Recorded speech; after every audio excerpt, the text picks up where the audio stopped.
Israeli Prime Minister Benjamin Netanyahu's government has agreed to hold early elections on April 9.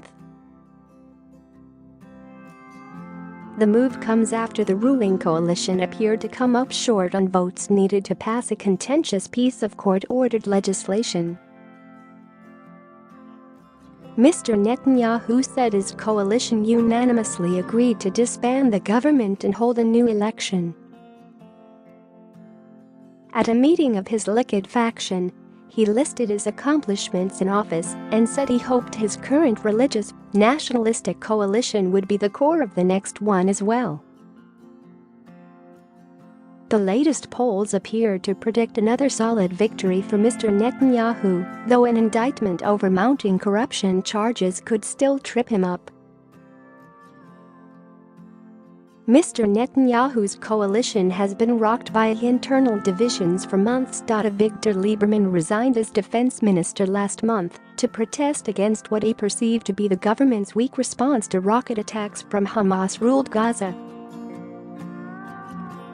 But a new law extending the military draft to ultra-Orthodox men appears to have triggered the government's downfall.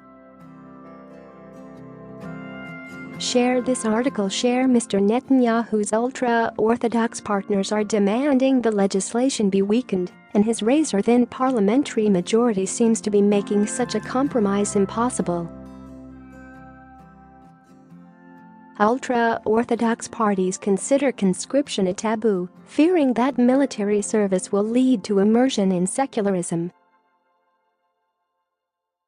But years of exemptions have generated widespread resentment among the rest of Jewish Israelis. Earlier, Yair Lapid of the opposition Yesh Atid party announced he was rescinding his support for the bill, calling the coalition's hoped for compromise a payoff to draft dodgers. As a result, Mr. Netanyahu convened his fellow coalition faction leaders, and the decision was made to dissolve parliament and go to elections. Another victory for Mr. Netanyahu would assure his place in history as Israel's longest-serving leader and allow him to solidify his close alliance with U.S. President Donald Trump. Another term would also allow Mr. Netanyahu to push forward with his nationalistic agenda and worldwide campaign to thwart Iran's nuclear ambitions. With the opposition parties currently splintered, the only thing that seems to stand in his way is potential criminal charges over corruption allegations. Police have recommended he be indicted on bribery and breach of trust charges in 3 different cases. The country has long been eagerly awaiting the Attorney General's decision on whether to press charges. The Justice Ministry announced on Wednesday that deliberations were continuing and were not dependent on political events.